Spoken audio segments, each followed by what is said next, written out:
problem with that. Right here. No. I can see on camera. You saw me. Here we go. Watch this. Stand right here. Don't move. Stand just like this. Oh, you can't turn around. Stop turning around. Wait, am I filming? Am I not filming? I'm filming. Hey, just stand right here. Look at that. Somebody's never seen a polo shirt so beautiful as this on this specimen of specimenity. Is that a word? It is today. It is today.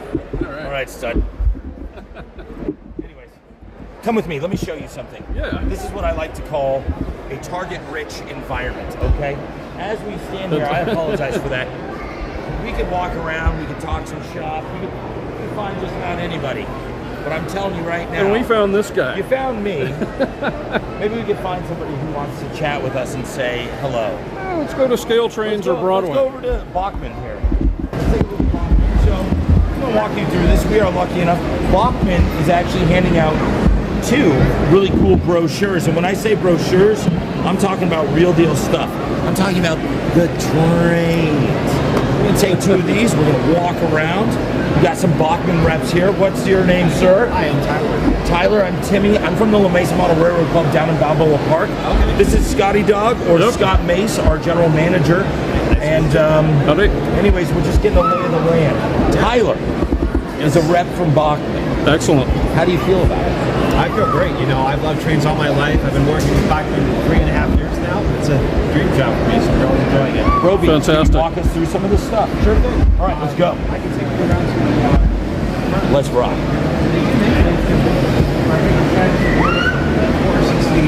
Thomas and Friends Island is Sodor. That's correct. Absolutely. Can't lose with any of this stuff. Yeah. Sorry, guys. I don't want to. If you don't want to be on camera, it's okay. young fans enjoying it.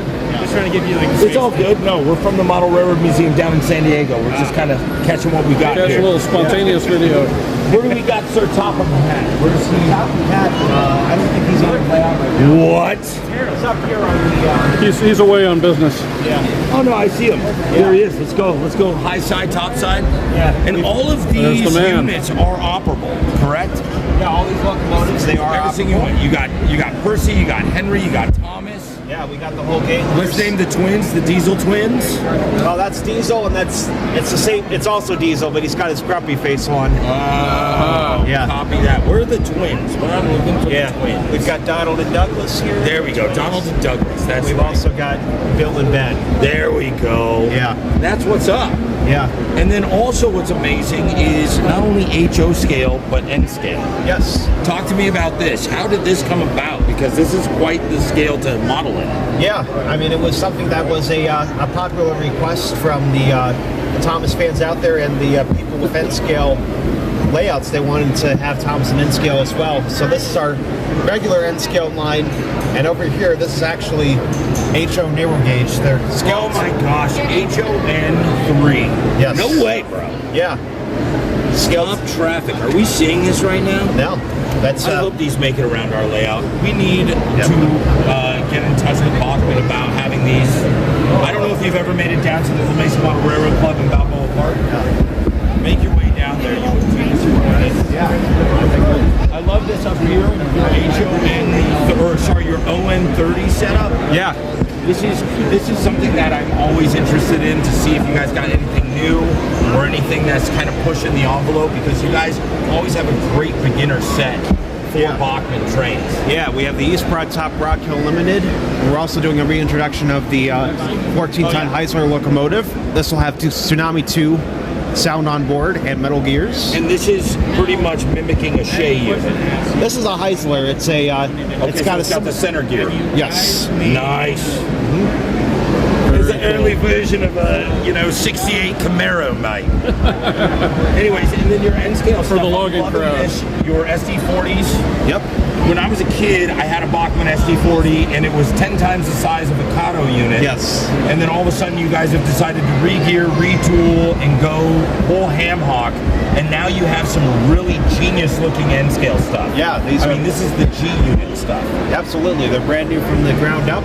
Yeah. We've got our popular Charger locomotives, the 2 new local road names we've had. Scotty, back out. Back out. Back out, back out, back out. Evan, eat your heart out, bro.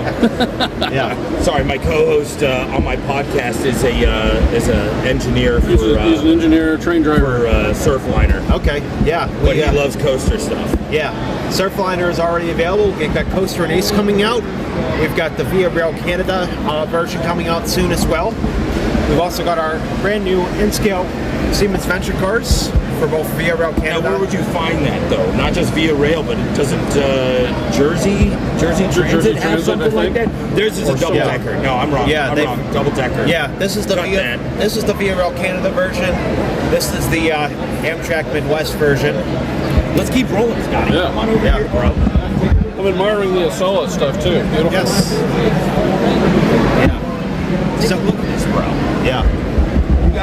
We got to get this on the layout, but one of the things is we got to hit it with some dull coat, because as much as I love Bachmann, I'm gonna toot the horn at you guys. I'm gonna give you guys some notes. This is awesome for the young bloods. When I was a kid, I loved how shiny, and like this is the kind of thing that you get excited about around the Christmas tree. For all you hardcore modelers, I would say throw a little dull coat. You can still utilize this. You'll be stoked about it. Absolutely. As far as the Norfolk and Western though, you want to talk about a railroad that loved its train engines. That 611, which I actually commented the other day on one of my stories, but that 611 really looked as shiny as that was, man. Yeah. The railroaders for Norfolk and Western loved their railroad. Yeah. This is the Excursion era version with the Spirit of Roanoke on the cab, and the GS4. It's also a Excursion era scheme. That's why it's got a little bit of a shiny finish. Yeah. We're also working on, we're going to have 3 new paint schemes, DCC ready. They're all the 44, 49 in different eras. So we'll have a 1950s era with the Southern Pacific billboard lettering. Fantastic. We'll have the American Freedom Train, and we'll have the BNSF employee special. How do you feel about some of this stuff, this mucky muck up here? These are the train engines I get juiced about, to be honest. Right. Some of the little like 03 or the 06Os, even the 040s, 440s. Yeah, absolutely. So this is the stuff that like dreams are made of as a kid, you know? Yeah. You're like, oh, steam engines, the next step. Yeah. From Thomas the Tank Engine. Yeah, we've got the entry level 060 and 260 down here. Down here, this is a more recent release. These are our road name specific. DC? These are DC, but these were completely redesigned for DCC and sound. They've got economy decoders. They've also got a lot of road name specific features like the headlight placement, the style of tender. So you've got an extended oil bunker for the Union Pacific, and you've got a smaller tender for the Pennsylvania. There's an extended coal bunker for the New York Central version. Oh, beautiful. And it's also just, I do have a question about your Jupiter units, just pretty much the coming together units. It's like the joining of the states units. Yes. Are those also just DC, or are we wiring them for DCC for the guys who want to take those for a line around their layout? Yeah, we also offer this with both DCC sound on board, and we also have a DCC ready version. Freaking awesome, bro. Yeah. Freaking awesome. Thank you. love these passenger excursionary, old school. I don't even know what to explain those as. Yeah. But what would you say? What era is that? Because this looks like something out of Disneyland or... Yeah, these are a little more recent. They're kind of your excursion passenger cars. We've got a Durango in Silverton. We've got a Cumbres in Toltec. We've got our 1860s to 1880s era passenger cars. I love how the excursion cars are kind of generic, so you can almost model your own excursion train on your own layout. Yeah. And which they is are pretty darn reasonably, rad. they're pretty accurate for what runs, as you said, on the Durango and Silverton and Cumbers and Toltec as well. Tyler, can you come over here? This is one of my favorite things to model. I apologize, boss. One of my favorite things to model in railroading is the Caboose, and I love how Bachmann has taken its time to really, bow down to some of what used to be old school. Now you've kind of been like, okay, let's take this and let's encourage, fantasy railroading, real railroading all coming together. I love this bay window, the half cut. That's awesome tooling on there. This, Toad's favorite, I'm sorry. Yeah. The deck, maintenance away cars, or Caboose. Yeah. That's and great. that Mopac scheme is clean as a bean, bro. Yeah, Tight. thank you. Tight. What are your thoughts on these guys? Yeah, these are our brand new shark bay window transfer cabooses. Now we call them transfer cabooses. Not every railroad used them for that purpose. The Missouri Pacific ones were actually originally used just for mainline trains as regular cabooses. They were kind of, no frills, a smaller cabin because they didn't need, all the bunks and stuff. But as I understand it, that style of caboose had reinforced frame rails, so you could shove up against it with helpers. yeah, And really just keep going. yeah, Made the caboose, even though it was very small in stature, it was very heavy in weight, just with those extra I-beams along the center. I don't know which railroads did that, but I know the Mopac was very aware of that. SP and what am I also thinking of? Pennsylvania, but Pennsy Yes. had these guys right here. Yeah. So like this New Hampshire, or New Haven, sorry, Yeah. New Haven, they had reinforced frame rails. And so this Yeah. tiny little caboose would have a giant freaking 484 or 482, 484. It's 484, 482 Yeah. on those coal trains, and they would shove right up against it and just go hammer. Scale car too. yeah. We got Love the it. scale test car. A cool thing about these cars is, they would be all on the back of a train, to test and calibrate the scales for weighing freight cars. Our car is actually die-cast metal, so it's got scale or near scale weight. It's got some good heft to it. It does, yeah. Excellent. Now you want to see some old school tooling meeting new scale tooling or new school tooling. First of all, I love the Christmas train. Yeah. The Gandy Dancer, love it. Had that as a kid. The Dash 8 series. Yes. This has been slightly upgraded. Still has that old school flavor of what the Dash 8 series was as a kid. I remember getting my first Spectrum unit back in '98. And it wasn't even the Santa Fe Dash 8. I know, bro. We'll get into this. Let's organize that. I love how you actually have the flare on the back of this guy. But this has got to be new tooling. The 40 series, that is just, it's so clean, it's so sharp. Yeah. Bachmann, back in the day, was notorious for certain units being like, and then other units was like, yes, right on. Yeah. But like you could see some of just the attention to newer, your sunshades, having a nice little rear view mirror, Higher paying precision attention. tooling. Yeah, a little Yes. bit more attention to detail. And our own Tom Price from our club, I watched him take an old Dash 8 and turn it into, adding the etched metal frames and stuff. But for your starter series, this, I'm glad to see you guys are still pushing a clean model like that. That looks freaking rad. It gives me juice. I like this, Boy Scouts of America. That's a cool looking unit. I was an Eagle Scout. And then you have, if we come up here, let's take a look at some of this grill trolley, GP40s, or are these 40s? Yeah, these GP40s. I always say count the fans. And then something I like, and Rapido also went for this, but I always like the way the Bachmann Spectrum, if you look at them, the lines are a little bit cleaner. But I don't know, are you guys doing sound units, or is it just DC, DCC? Yes, this is the first Dual time. mode. This is the first time we're offering sound on board with the 44 tonner. It's actually Tsunami 2. It's our first locomotive release with Tsunami 2. I have one of these circa 2012 or 14. So it was when you guys did the center motor, or you went over to the center motor with the new gearing. Yeah. Bro, leaps and bounds, up on top of things. Yeah, Now, and I should add the Dash 8 is also available with sound for the first time. That has a TCS sound value. badass. And then Fantastic. also, the Pièce Resistance is this shelf right here. Yes. You guys hit a grand slam with each one of these units, and I have no qualms about it. There's little, per railroad and per area of the United States, geographically, there are small details that you as the next step model railroader, West the rivet Coast versus counter, Transcon. yeah, you will go in there and I'm sure you'll find an antenna that you want to move or something. But as far as not even entry level, I'm talking about guys that still love to run, like Scotty Dog, you know what I'm talking about. Sure. Still love to run the Surfliner or just anything M-Track, Via Rail. This is a great looking unit, great sounding unit, smooth running, and I mean just, man, the performance on it, juiced about it. Yeah, Great, thanks. great quality detail A lot model. of stuff here, bro. And then all the accoutrement that comes with Bachmann is one of those cool things where you're just like, look at like, for instance, this bridge right here. I mean, this is something that a kid goes, yes, because he gets, his basic easy track, which I love easy track.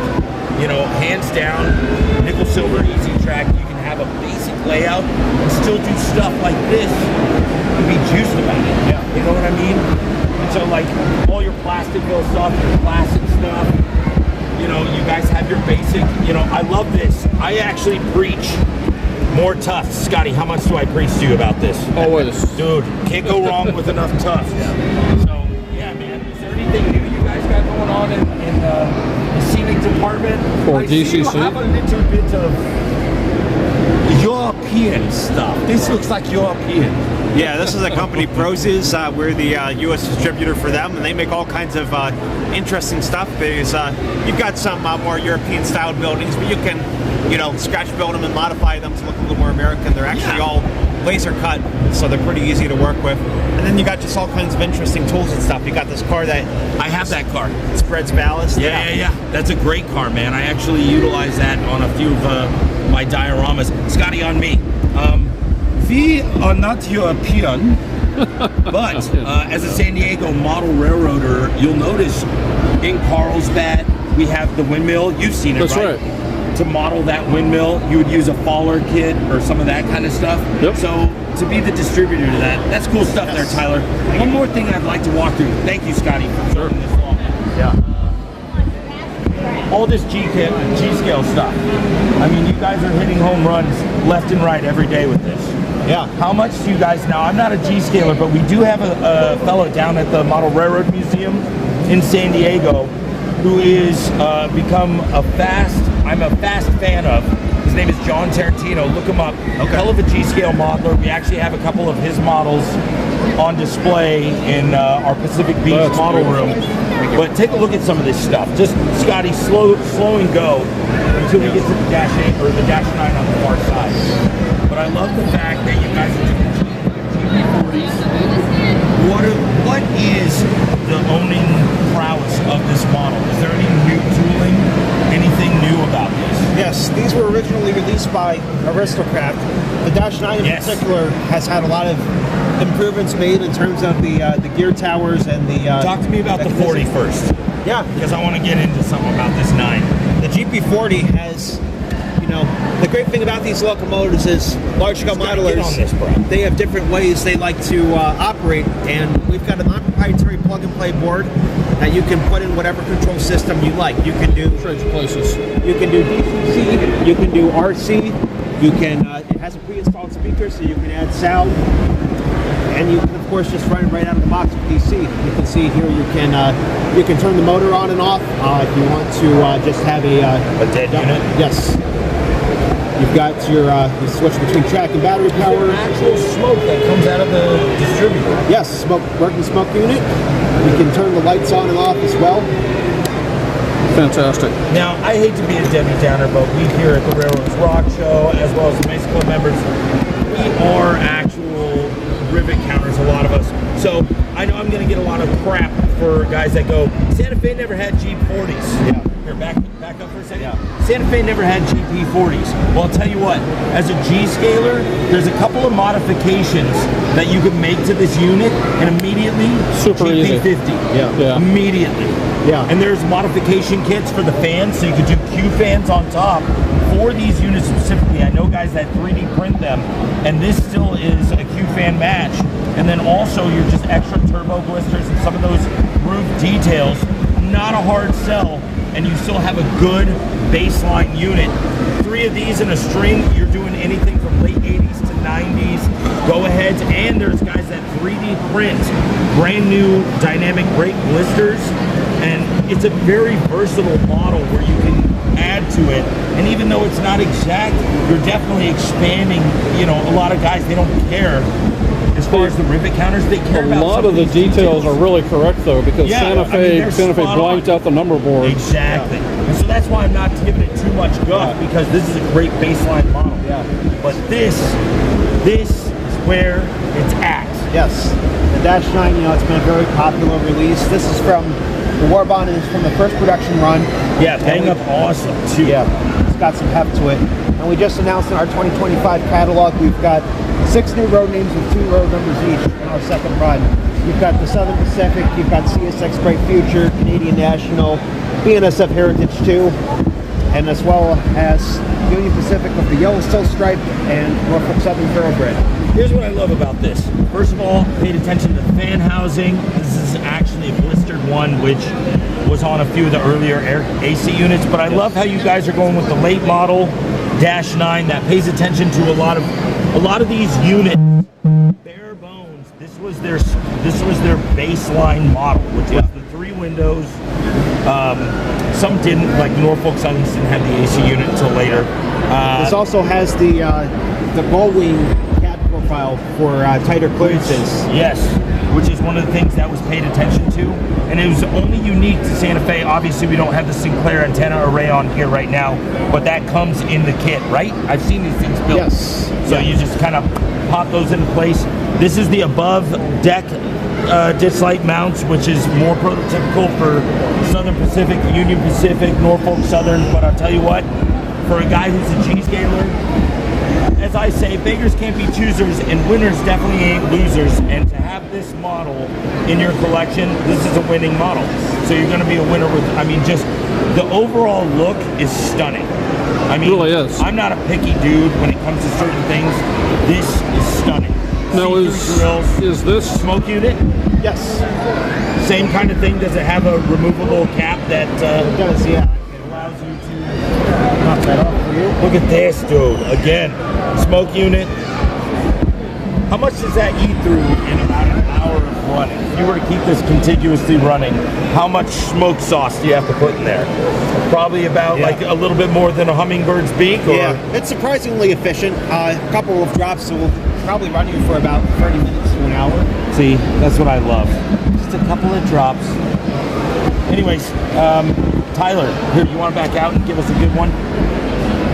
First of all, do a couple. One. Thank you again. You're welcome. That's Scotty behind the camera. Tyler, I'm Timmy D, rock and roll. Scotty, step in there. all right? I'd like to just a quick freeze frame. Pretend you're taking a picture. Shake Tyler's hand or thumbs up. Yeah, and then look at the camera. 1, 2, 3, and then do the same thing with me there, Scotty. Just so we can freeze frame that. I'd love to find you. I really appreciate it. Thank you so much.